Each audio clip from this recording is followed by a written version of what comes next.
Coming up on Tech News Today, Sony climbs into the cloud, Mozilla makes a phone OS, and the internet declares freedom. Well, that and more coming up. Netcasts you love. From people you trust.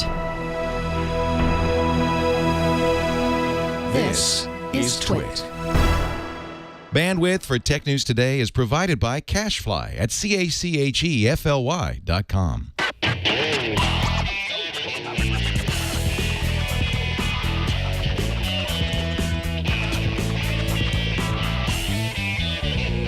This is Tech News Today for Monday, July 2nd, 2012, Canada Day observed. Tech News Today is brought to you by Squarespace.com, the fast and easy way to create a high-quality website or blog. For a free trial and 10% off your first purchase on new accounts, go to Squarespace.com and use offer code TNT7. And they now offer free domain registration with annual plan subscriptions. And by Pond5, the world's stock media marketplace. If you're a media maker who needs stock video clips, photos, illustrations, music tracks, or sound effects, check out Pond5 for instant downloads at the best prices anywhere. Check out Pond5 at pond5.com, and for 25% off this month, use code TWIT25.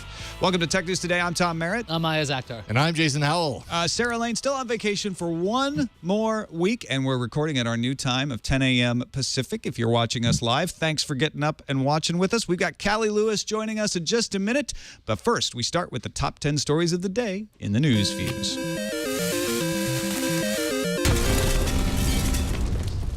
Sony Computer Entertainment has acquired cloud gaming service Gaikai for $380 million. Gaikai is similar to OnLive in that it streams the latest video games over the internet to almost any machine. Google demonstrated it on a Chrome OS Chromebox at Google I/O last week. Sony intends to use Gaikai's data centers to bolster and expand Sony's online gaming service. Mozilla's mobile operating system has a new name. Say goodbye to Boot to Gecko and say hello to Firefox OS. Hello! Mozilla's got some new partners for its OS, including Deutsche Telekom, Sprint, and ZTE. ZTE makes a lot of those phones that are carrier branded, like the Verizon Jetpack. The first phones with Firefox OS should hit Brazil in 2013.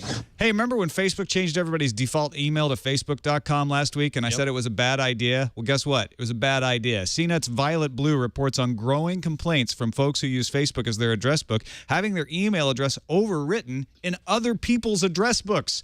Also, email messages seem to have gone missing in some cases. The feature seems to be mobile as well. Blue points to one person using an iOS 6 preview that had their contacts changed there. Everybody calm down. Our long global trademark nightmare is over.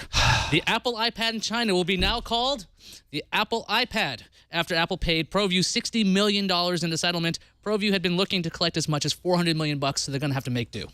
You might not have heard about this next piece of news because the entire internet was down all weekend. At least that's the way some people feel. A lightning storm on the East Coast took down an Amazon data center, leading to outages for a number of services that rely on Amazon. Then that was followed by a leap second being added to atomic clocks on June 30th, which caused even more outages by confused servers. A lot of confusion going on. Deutsche Telekom was busy. First, it had that deal with Mozilla, and it also set up a deal with MasterCard that will bring the carrier an NFC wallet in the third quarter of this year. Poland and Germany will be the first regions to get the product, which will be SIM-based.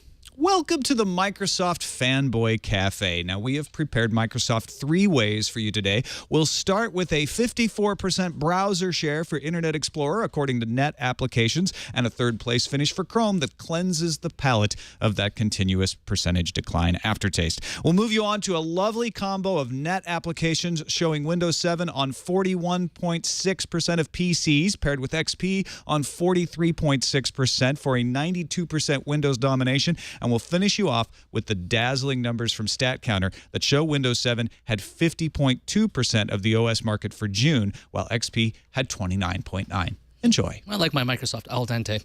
Last Friday, Apple won a preliminary injunction against Samsung that could ban the import of the Galaxy Nexus phone. On Saturday, Samsung filed a motion to stay the injunction.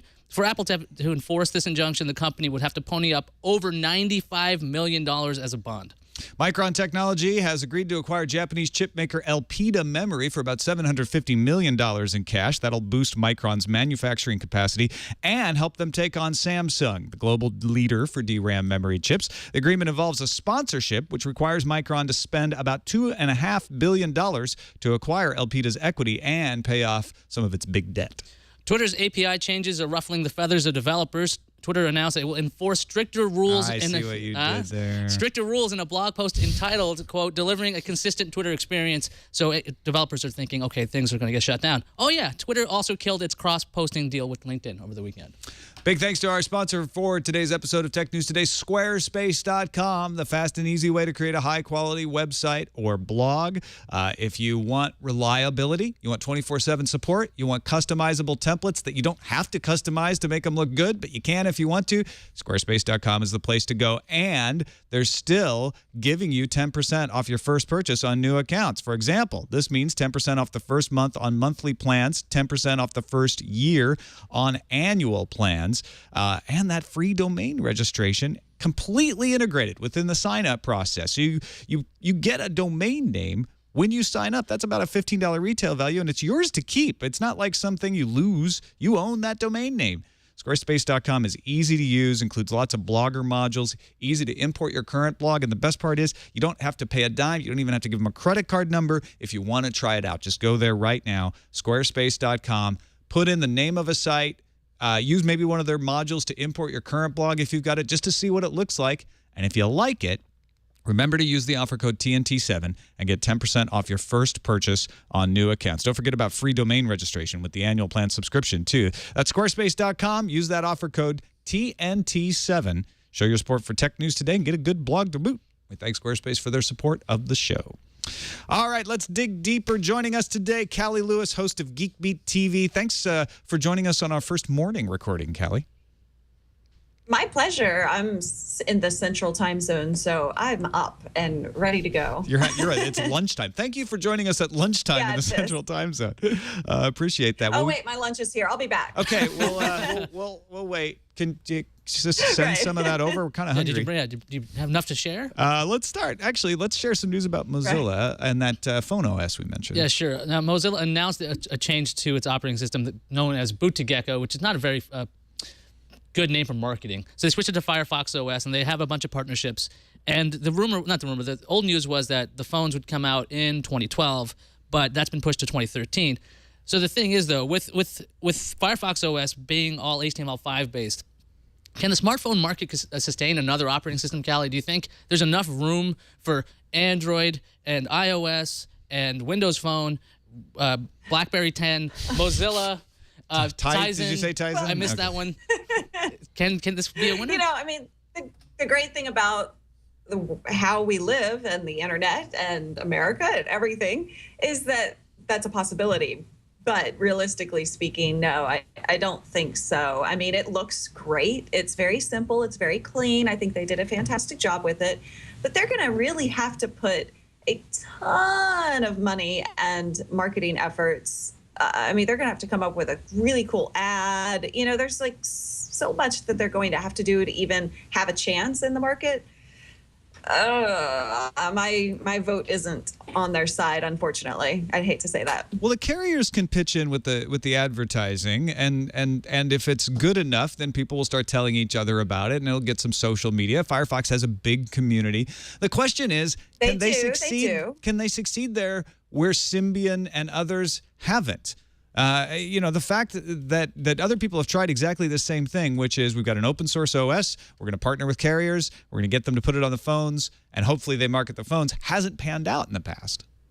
Right.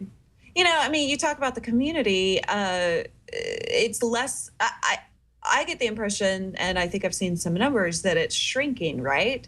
And now that Internet Explorer and other built-in browsers are actually better than they used to be, people don't really have to go out and search for other browsers if they don't want to. They can use the built-in browsers. So I don't know that it's that they're going to succeed where, you know, where others haven't. I just don't see it happening. But what do you guys think? I can see Mozilla actually having a shot because of how many like legal issues go on with Android right now that a lot of the manufacturers have to pay a tithe over to Microsoft because they have patents related to that.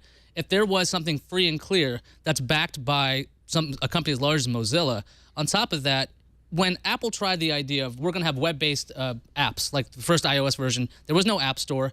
Everything was on the web. mobile internet wasn't exactly like it is now. To say you have a Twitter app now and just say it's a Chromeless browser and you're just seeing the mobile Twitter and the mobile version of Facebook, it seems like the mobile internet is mature enough that maybe it has a shot. It's that, can Mozilla get the other hardware partners on board? And that's a very hard sell. And let's point out, Which hardware partners do they have? ZTE and I believe TCL. So it's more these. You don't know the names, but you've used. This is what's really smart: is Telefonica in Brazil is their first partner. And it's not clear whether ZTE or TCL is going to make the first model, but they are targeting the developing markets, and that is what everyone is waiting to crack. Everyone thinks that that's the place to go because Symbian is in decline in those markets, and Android and iOS are seen as a little bit too expensive. So there's lots of Android phones that are in that features phone smartphone gap. There's lots of folks trying to target that. Windows Phone with their Tango operating system is trying to target that. Nokia thinks they can crack that market. That is the place for Mozilla to target because that is where it's wide open. Nobody's got that market locked up. And an open source operating system probably has a better advantage here. It'll be interesting to see how this goes with Telefonica. Then it's coming to Sprint in the U.S. So it's, again, going to compete on that budget phone area. Which again, that makes sense actually for what it is. I don't think we're ever going to, and that's the thing. If they're going to compete on the budget side of things, then great, and they can actually do well with that. But we're not going to walk around being like, oh yeah, I have the Firefox OS. Well, the other thing is when these apps work on every other HTML5 browser. So, like, if you have an Android device or you have an iOS device, theoretically. But have you ever tried to use HTML5 apps from one browser to another? Yeah, it's a little clunky. Yeah. But then again, I could get Mozilla Firefox on Android, so why would I? Well, and my Firefox might not mind that. And they're basically saying, look, if you like this experience, then you can try it out on the phone you currently have. I mean, the argument is if you could write once and it plays everywhere, that would be great. And the thing is, HTML5, like you were saying, Tom, doesn't necessarily work on every browser the same. So if I don't know, if standards were standardized, I guess, if this works across the board, no, the standard is standardized. It's just the question is the implementation sometimes is different because HTML5 actually hasn't been ratified yet, and it's all about how the browser interprets it, how the operating system interprets it. So there's always going to be those kinds of issues. The promise is that eventually everything works across platform.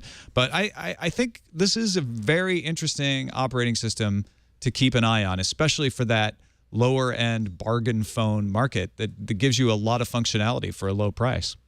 Let's keep in mind, when it does come to Sprint and everything, there will be a lot of, I think, education that will need to happen on that end in order for people to understand from the salesperson's perspective. From the salesperson's perspective, that is a good point because that's what has been killing Windows is salespeople really just not pushing that phone, and that's what Mozilla needs help with for sure. Let's move on to Sony buying Gaikai. So the PS4 will just be streaming cloud games. Maybe. There's a chance that the PS3 probably could get that kind of functionality. Right. Gaikai, if you guys didn't know, it was a U.S.-based company. It is a U.S.-based company, even though the name is, I believe it's Japanese for Open Ocean or something like that. Games right now, if you haven't tried it, are playable in the browser. You can embed games on Facebook. There's all kinds of, these are real, powerful games. We're not talking about Tiny Tower, or we're not talking Farmville. We're talking serious games here. And they already had deals in place with LG, Samsung, and WikiPad. So the WikiPad is supposed to be the first tablet built for gaming or something. But the thing is, now that Sony's bought them for $380 million, is this going to become like a Sony exclusive thing, or would Sony try to keep these partnerships in place with Samsung and LG, assuming those companies want to do business with them? It'd be smart for them to, but I highly doubt it. I mean, don't you think they'll close it off? I get the impression that what Sony wants here is the back end. They're looking at all those data centers and all those servers, and they're looking at the problems they've had with the Sony network in the past, and they're saying, we want to take advantage of that.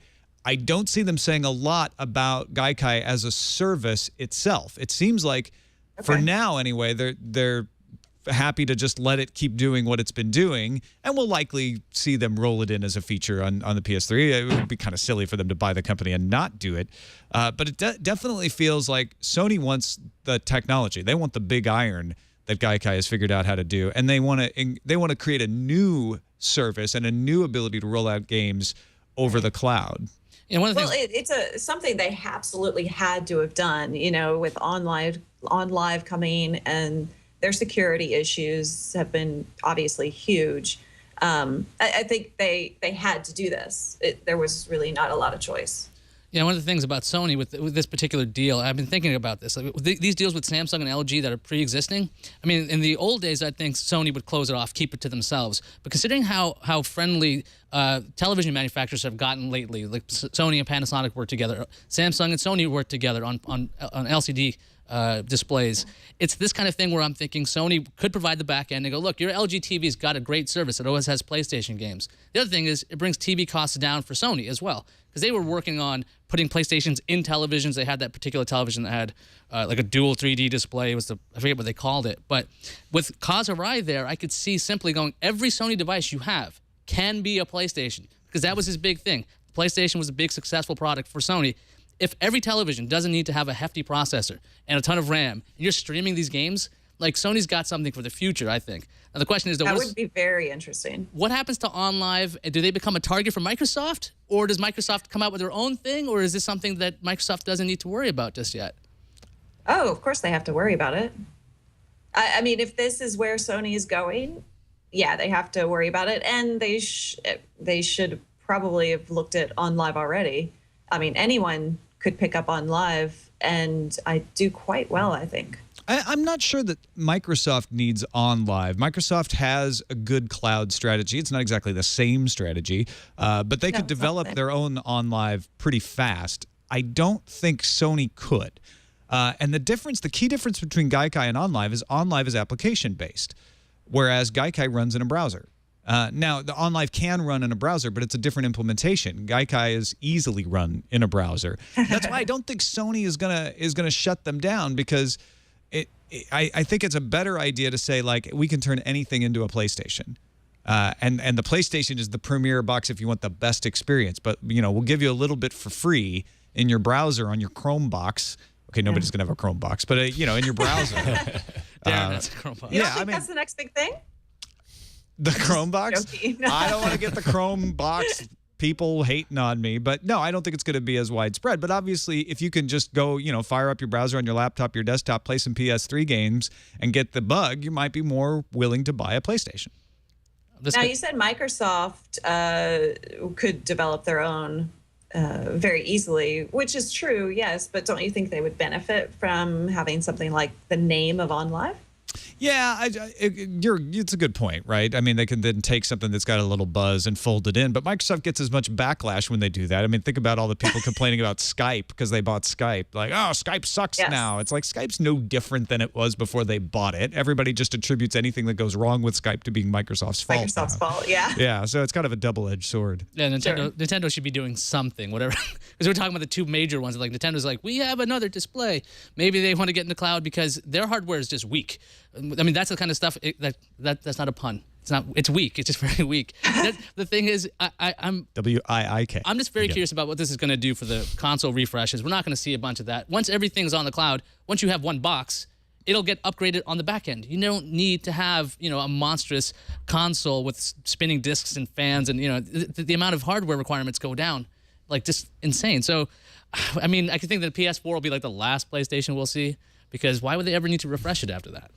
Well, the cloud is important for all of these sorts of systems, which means it has to stay up. And we saw an example of it not staying up. Did you guys get affected directly by this? Were you trying to post Instagram pictures or stream Netflix? For the first time the entire week, my wife and I sat down. I think it was Friday night. We were like, let's just relax and watch an episode of something on Netflix. And it was like the only time all week we did it. And of course it was down. What about you, Kelly? No, I had no clue whatsoever until I saw the news reports. I sort of deftly avoided it. Like, I posted an Instagram picture apparently right before it went down, and I didn't post another one until it had gone back up. I didn't try to watch any Netflix movies or anything. The only thing I got hit by was Pinterest, and I don't ever go to Pinterest. Well, no, you're such a huge Pinterest fan. Don't be ashamed. Well, that's true. Yeah, I'm on Pinterest all the time. I received a link from a friend, and I'm like, I can't see Pinterest. I thought this thing was up all the time. I didn't realize it was that. I know it's very popular, but I didn't think it got hit. But for the most part, I missed out on the rest of it. I don't know what I was doing this weekend that I didn't watch Netflix. Well, if you're wondering exactly what happened, here's a brief indication. There were hurricane-like storms in Ashburn, Virginia.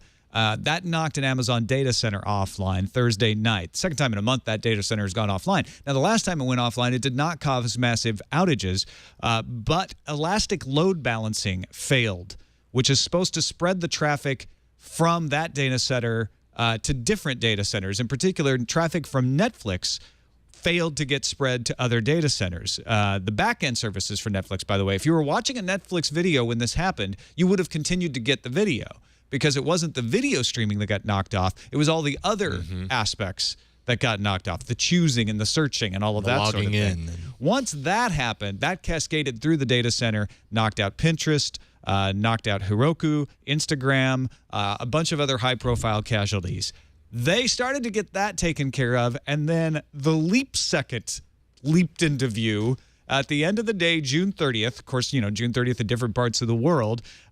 It caused the atomic clocks to add 1 second. So we actually went from 23:59, which is, in 24-hour time, right before midnight, to 23:60 to 00000. And a lot of servers were not prepared for this and got confused and went down. So Reddit, Gawker, Mozilla, Qantas Airlines all had issues with this. Gawker said only rebooting their servers cleared up the issue. Why do we have a leap second? Well, atomic clocks are based on the rotation or on the orbit of the Earth around the sun. And it doesn't match up with the number of times the Earth spins around in that period. So every so often we have to add a second just to keep it up to date. The Earth's rotation is slowing down, but that's not really the cause of the need for the leap second. Atomic clocks are synced with servers. They provide that time to the servers. And so if the servers are expecting to see 000 and they get this thing that they're told is actually illegal, which is a 60 in the second slot instead of a 59 or a 0, they freak out. Google had a really interesting fix to this. They called it the smear. So they kept adding milliseconds throughout the day on the day of the leap second so that the servers were drifting, and by the time the atomic clock told them it was 00, they had jumped ahead enough that they were not confused. Weren't we talking about in Randomizer a while ago, some like lightning bolt machine that you could create lightning? And then so Google introduces their own cloud services stuff. That Amazon goes down and there's lightning happening. Any conspiracies? Do we want to go crazy and say Google set up a lightning storm to knock out Amazon to do their own cloud service promotion? And they've been slowing down the rotation of the Earth? Sure. With very heavy service. 1972. That's right. Wait, I want to know, because 1972, I guess, is the first time that we started doing leap seconds. But what did they do before then, and why did I was confused about that whole scenario? Well, cloud service servers thing wasn't a big issue in 1972 because you had a handful of mainframes. You can count them on one hand. So I think everything just got adjusted by hand. Every once in a while, they just said, this stuff's out of whack. I don't think we had the atomic clocks, certainly not as pervasive as they are right now, definitely not as accurate. So, it's sort of living in the primitive times with the little, what's the thing that you turn over and the sands run through? Hourglass? Yeah, it was all done by hourglass. That's my guess. But the crazy thing is all this stuff went down and the world kept going. Everything went fine. What? I know. No. You believe that? It's like all that. Not if you read the headlines. I know. The world stopped. If you read it online, that means everything was fine. That's the Yeah, that's a good point. Yeah, I honestly, I read it. I kept reading the stories about it, but I never ran into it. I never actually experienced it directly. I did not experience the end of the world. I feel like I want to experience, You're jealous. This is like, yes, exactly. I'm jealous. Take a hammer to your modem. It's about the same. Okay.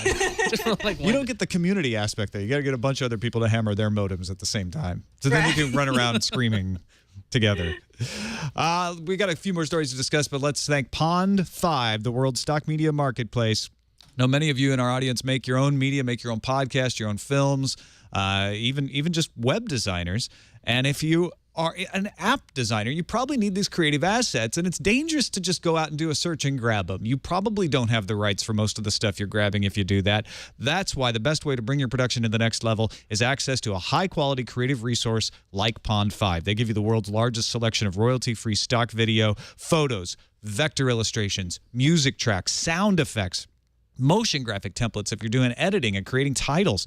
Lots of creative assets, all of which can be downloaded instantly for legal use in virtually any media production. You can get establishing shots, helicopter shots, shots of multicolored koi swimming around in a pond, anything you can think of. That's St. Louis that we're looking at on the video podcast right now. I feel at home. I don't know why the fountains are running red with blood, but it probably could fit into your movie if that's what you want. So if you're the kind of person that takes videos and makes vector illustrations and makes motion graphics, you can actually make some money on Pond 5 too. They allow you to upload pro-quality content, set your own prices, and receive industry-leading royalties on every sale. Go check them out, pond5.com. It's P-O-N-D and then the number 5. And this month, use that coupon code TWiT25. You get 25% off your purchase. That's pond5.com. Use code TWiT25, and we thank them for their support of Tech News Today. Let's dig into Facebook's email mess. I alluded to this in the news fuse. Yes. So the chickens have come home to roost. Sort of, and I guess they get lost. Facebook last week changed what email account was visible on your info page to the @facebook.com email address that hardly people use. So the idea would be that you'd get your emails at Facebook, and it would be a public thing to show instead of showing your regular email address. It was something you could change. We talked about that last week, and apparently people didn't change it because over the weekend people freaked out. They're saying messages are gone with that iOS application, iOS 6, that is the operating system. If it's linked to Facebook, so when the contact information changed on Facebook, it changed in your address book, people complaining, saying, now I have a useless email address because this doesn't go anywhere. Facebook is blaming this on user confusion because if you receive a message from a friend, you'll see it in the messages. If you don't receive an email message from a friend, like a stranger, it shows up in the other section. Now, a lot of people, including myself, forgot about the other section, so they thought, oh, I'm losing messages entirely. They're probably just hidden there. So, Cali, do you think Facebook should switch it back, or do you think that people should shut up? Oh, gosh, Facebook. You said... I think it's a lot of people's reaction right there. They're blaming it on user confusion. Unfortunately, that's a constant with changes that go on at Facebook. So should they change it back? I mean, they're not. They're just going to do whatever they're going to do. People are going to figure it out. And even if it stays the same, they'll figure it out. They'll go on life as normal until the next change comes along and everybody gets upset once again. I mean, it's just this rotating circle that happens, like, what, weekly? Well, it seems like it. Facebook is always doing this and getting in trouble and then saying that's they my won't. Soapbox. Yeah, they're saying they won't do it again, and I'm wondering when they're going to learn. I know Prager on TWiT said that this was all planned, but I still don't get that. My worry was Facebook wants people to use Facebook as a contact book. That is one of the things that they would like to addict you to Facebook with. Doing this makes me never want to do that. I don't use Facebook that way, but I absolutely wouldn't because they're going to change your information. That's not reassuring. I don't want to use a contact book that's going to say, hey, we decided to change your email address, and not just in your own contact book, but in everybody else's contact book as well. So now they're sending you important emails that are going to get lost because you never checked that inbox, or in some cases, apparently they just evaporated. They didn't show up in Facebook at all anyway. That's my soapbox. This just seems like Facebook forced education kind of stuff. They're like, we moved stuff, we changed things, and this is the way you're gonna do it anyway. There's really very little people can do other than complain and say, hey, Facebook, you did something wrong. And like Cali was saying, they're used to hearing this. Every week it's, you did this, you changed that, we don't like it. And they're like, well, listen, if you really have an issue with it, you can always leave. You can always use MySpace. You can always use MySpace, Google+. Google+ isn't tied to your email at all, right? It completely is. So, I mean, the idea that they get more data, I could see why Facebook did this. And I still think that putting up it's almost my spam account, an @facebook.com address. It's like instead of giving out my public email address, it's like, okay, fine, I'll use this as an extra. But I think somebody else mentioned this as an email the other week. My friends have my real email address. They can contact me via that. It's this idea that it's tied to other applications, that if they're using Facebook as their data source, that's the weird part of it. Auto-completes your email address. Wrong. That's kind of a problem. Yeah. That's why so will we see, like, when we log in to other services using Facebook, it'll be tied to that at facebook.com email address? That is a possibility. Yeah, when you use Facebook Connect, if you allow that service to access your contact information, it might use that as the address to send you your notifications at. Which again, right? Yeah. So then, when we lose our not lose our password, but if that service needs to send any information, it's actually going to go through the Facebook email, which will wind up on facebook.com, which I rarely check. Yeah, that's good. Yeah, no, I agree. That's why we need to declare internet freedom. And that has happened today. Oh, good. Post-SOPA, a group of advocates worked out something called the Declaration of Internet Freedom. It was published today with a limited number of companies and individuals signing on to begin with. These are people that have been working on the document, and they're now putting it out to the internet saying, let's discuss it. Let's get things going. It was led by Free Press Internet Campaign Director Josh Levy, Reddit co-founder Alexis Ohanian, and a handful of other leaders, including Elizabeth Stark, Yochai Bengler, and others. And they worked because they don't all agree on everything. They're not all saying net neutrality needs to happen. They're not all saying exactly the same policies need to be implemented. They wanted to agree on basic principles and work out the policy implementations later. Now, that may sound like a little bit of a cop-out, but the idea is to say, look, these are 5 things that everybody can agree on. Now let's have a discussion based on that, rather than flailing around like what was happening with the SOPA discussions and having no basis for having a discussion at all. Over 60 organizations and other leaders have signed their names to the document, and it's getting more all the time. The goal is not to get new laws passed, but to mobilize people and engage policymakers on these issues. So let me read out the issues themselves for you guys. It's really short. And Cali and Iyaz, I'm curious what you guys think. We stand for a free and open internet. We support transparent and participatory processes for making internet policy and the establishment of 5 basic principles. Expression, don't censor the internet. Access, promote universal access to fast and affordable networks. Openness, keep the internet an open network where everyone is free to connect, communicate, write, read, watch, speak, listen, learn, create, and innovate. Innovation. Protect the freedom to innovate and create without permission. Don't block new technologies and don't punish innovators for their users' actions. And privacy. Protect privacy and defend everyone's ability to control how their data and devices are used. Cali, what do you think of that? It sounds good. I have not had a chance to dig into it. My understanding, and you broke out on a lot of the intro stuff, so maybe I missed it. But my understanding is that they are presenting this to government officials, correct? They're presenting it to everybody. They're saying, look, government officials, lobbyists, general internet people, let's use this as the basis to have our discussions. Yeah, I mean, I think it's probably a good start.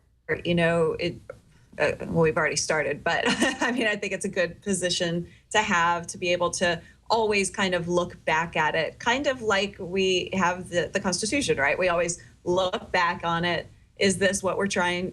Is what we're doing right now going back to those basic principles? So I think it could be very good. Before I absolutely say one way or another, I need to look more into it. And I apologize. I've been quite busy. I just got back from the CA line shows, so I haven't seen as much as I wish I had. Well, you know what's nice though about this is it's a very compact document. It's not going to take you a long time to parse it out and look at it and say, you know, do I agree with these basic principles? And that was the idea, was not to say net neutrality needs to happen, or not to say we need DRM and we need stronger copyright rules. Well, what it was trying to say is these are the principles that we should protect. Don't censor things. Keep the internet open. Don't punish people for innovating. Protect people's privacy. Yeah. The declaration definitely seems admirable. I mean, I'm looking at it, and it'd be nice if this stuff could happen. But I mean, it seems like I'm just butting up against the idea of the real world.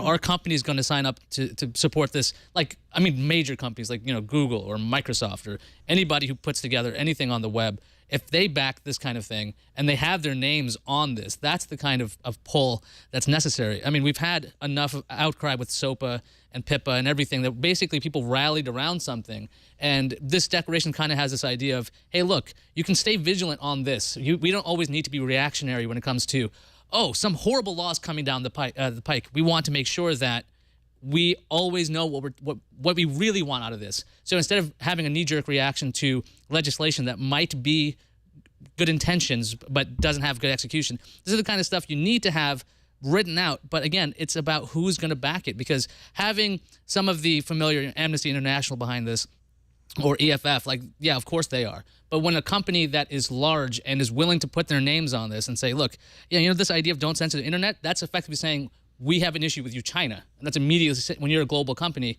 it's not something you want to put your name on. Well, right from the preamble, it says, let's discuss these principles, agree or disagree with them, debate them, translate them, make them your own, broaden the discussion with your community as only the internet can make possible. So they're not even putting this out here as like, this is the spoken word that must never be changed. This is not written in stone. But I like the fact that they kept the Googles and the Microsofts and those folks out of it at the beginning and said, let's focus on the principles that diverse people can agree with without bringing in the baggage of a company like that. Not because we don't think that they're valuable, but because that changes the platform of debate. Let's come up with something that's cross-platform, essentially, no matter what your ideology, that we think everyone from the MPAA to the EFF can agree on. And I think they've done a really good job here. I can't see much that I even raise an eyebrow at. Yeah. The privacy thing, I think I have my own issues about privacy and how we kind of define privacy in a 20th century way when we're headed for a 22nd century world where privacy is going to mean something entirely different. But they kept the language very, very limited. They said protect privacy and defend your ability to control how your data and devices are used. And I can't find any fault with that. I can see the innovation aspect having some issues. Protect the freedom to innovate and create without permission. That's when you're going to get companies, rights holders like the MPAA, RIAA going, what do you mean without permission? You need our permission. And that's the kind of opposition you're going to see. And that's where the debate happens. Yeah, have the debate. All right, let's finish up with a small battle in the fight over freedom of expression. The Oatmeal and Matt Inman, if you haven't been following this story really quickly, he was complaining that some of his cartoons had been stolen by FunnyJunk, and he'd asked them to be removed, and they weren't removed. And so he ranted about them a little bit, and they sent him a cease and desist and asked him to pay $20,000 fine for defamation. He responded by saying, I will raise $20,000 for charity. I will take a picture of it and send it to you along with this picture of your mom seducing a bear. Your mom toward FunnyJunk, by the way. It's a company. It doesn't have a mom. And then I will split the money up between the National Wildlife Federation and the American Cancer Society. Whatever you think of what he did there, what Charles Carrion, the lawyer for FunnyJunk, did next is kind of insane. He sued Inman directly. Carrion sued Inman, not FunnyJunk. And so Carrion finally added another round over the weekend, trying to stop the money raised by Indiegogo from going to the charities. He claimed that Inman was operating as a false charity, and that if Inman personally donated the money to the National Wildlife Federation and the American Cancer Society, he would be depriving people of tax write-offs. The 14,000 plus donors who contributed to the charitable fund would no longer be able to claim those as tax donations, and Inman would get them as donations. Well, Inman teamed up with the EFF Sunday night, launched a salvo of their own on many fronts. Among them, Inman said that he has used his own money to take a picture of the cash. That way he doesn't ever have to touch it, and he's still going to send the picture and the drawing to FunnyJunk. At Inman's request, Indiegogo has sent all the funds raised through credit cards directly to the National Wildlife Federation and the American Cancer Society. That happened on June 29th, on Friday. So that money's already been donated. Carrion can't stop it.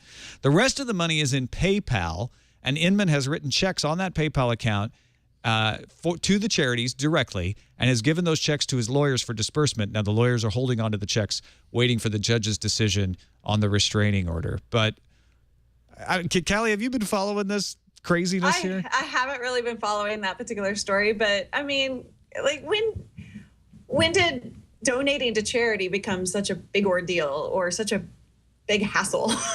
Well, it's this lawyer, Carrion, took personal offense to what Inman did, and he was looking for anything, and he even said this publicly, he was looking for any reason to sue this guy, and he keeps finding new things to sue him over, and he's basically carrying on his he has a vendetta. He has an issue with this guy, with Inman, and he's just trying every argument. I mean, he's really doing a huge disservice to every person who gets licensed as a lawyer. Like, you're doing us not a favor. So it's just he just needs to settle it over dinner or drinks or something. Beer Summit. Done you guys, with it. Get a beer summit going, because you guys are really. I don't know. At this point, Carry Bear On Summit. is Bear Summit. That's funny. I think Carry On is so angry that he probably can't rationally discuss this with Inman. So he really just needs to stop. Just drop it. Let it go. Because this is all emotional. And in fact, the EFF and Inman's lawyers wrote that. This seems to be just an emotional outburst, and it doesn't seem to have any basis in law. And they went point by point, and from what I can tell, pretty much destroyed all of the cases that Carry On has been trying to make. So I think we all need to learn that when you're emotional, you don't do stuff. You don't just file lawsuits. Sit back. Yes. You don't go ranting online. You don't file lawsuits. Just calm down. That's good advice. And with that, we move on to the randomizer. Everyone calm down. Don't worry about batteries. You're going to be able to spray them on anything soon. This story's been kicking around for a few days, but still getting written up. Wired has a good explanation of it today. A team of mechanical engineers have published a paper demonstrating spray-on rechargeable batteries that could be combined with solar cells to create self-sufficient energy conversion storage devices. So instead of trying to find room for the battery on a device, you could have rechargeable batteries and even solar charged batteries that you spray on the outside of a device. Paper was published in the Nature Scientific Report explaining that breaking down the different components of the battery, that's your electrodes, the separation between the electrodes, the electrolyte solution that carries the current collectors, rendering them into liquid form could revolutionize the way we power our devices. Rather than being tied to fixed shapes and sizes, batteries could just take on any form you want. Spray them in there. Shh. Hold on. I need to power up. Just a lot of spraying of batteries. I mean, the concept sounds interesting. I could see just people putting this in a printer. Like, just start printing all kinds of batteries. Print out batteries, absolutely. Like inkjets. That would be a nice usage for that. And I'm sure the prices for the cartridge would be just as expensive. Can you imagine if you could just print out a battery when you needed an extra one? Just have a whole bunch ready. On a rate, not even needing a 3D printer.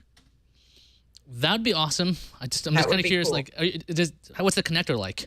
How do you connect to this spray-on batteries? Is it just when you spray it on, is it immediately conductive, or? I don't see how. I mean, it can't just automatically be conductive and charge your device. We're going to need alligator clips, I guess. Something. Please put your alligator clips on the paper. Right. I want to I think it's completely awesome. We're ways away from it actually being a reality in terms of our daily lives, but this is cool. Further research is needed to develop electrodes less sensitive to moisture and oxygen, as well as paints that could completely protect the spray-painted batteries from the elements. So you're right, bringing us back to reality here. But it is a pretty cool idea. The idea of protecting against the weather would mean that you could spray paint your house with this stuff, and your house becomes a battery. Like, you could store up. I'm not like that's the idea, because if you can make it weatherproof, you can have giant things become batteries, and like, who knows what kind of films you could put on this. Oh, it'd be nice. We miss Sarah Lane. She'll be back in a week. But in the meantime, one of us will do the calendar. It's my turn today. A Jelly Bean factory image for Nexus 7 was released today. Lets you go back to stock on your phone. So if you're looking for that image, it's available on the Android developer site. CERN is announcing new results from the Large Hadron Collider on Wednesday, July 4th. Everybody assumes it's going to be evidence of the Higgs boson. Get ready to pop the champagne corks if you're a physicist or you're into subatomic particles, because it's going to be a huge day for physics. Verizon Droid Incredible 4G LTE drops July 5th. Not as huge of a day for physics, but very big if you like the Droid Incredible 4G LTE, because it's finally coming. And Marvel's The Avengers Blu-ray hits September 25th. iOS second screen app is coming this month, so you can get all pumped up and use a bunch of Avengers stuff on your iPad, and then get ready to buy the Blu-ray September 25th. There'll be two versions, one with a digital copy and one without. The prices are a little different depending on that. Let's check what's incoming. And this is not in the agenda, but does anyone have a problem with the digital copies that come in? They drive me nuts. They don't actually ever work. The when you buy a ultraviolet, DVD. the ultraviolet ones I have found to be not so good. The iTunes ones I have found okay, but it's the fact that you have to go, is this in my ultraviolet collection, or is this on iTunes, or is it on this thing, Yeah, or it's that ridiculous. thing? It's a little annoying. Okay, sorry, rant over. No, Go on. that's okay. I've only had the iTunes ones because it's been so long since I actually bought a DVD or Blu-ray. I think Doctor Who's Blu-ray collection for the last season was the last one I bought, and I haven't had any problems with the iTunes digital copies. But that's a test of like 1 or 2, so it's not a very scientific sample. I got an email from Andrew Birch who said he would like to make a small correction. On Thursday's episode, I was making an assertion that Microsoft's telemetry collected from the Microsoft Customer Experience Improvement Program was not scientific, because I was suggesting there might have been a selection bias. This is the one that they cited for why they got rid of the start menu. He says that the program was something you did not have to be invited to. The CEIP is actually enabled by default on Windows machines. He said he double-checked this. It's really a broad, non-biased scientific method of collecting telemetry data regarding the declining use of the start button.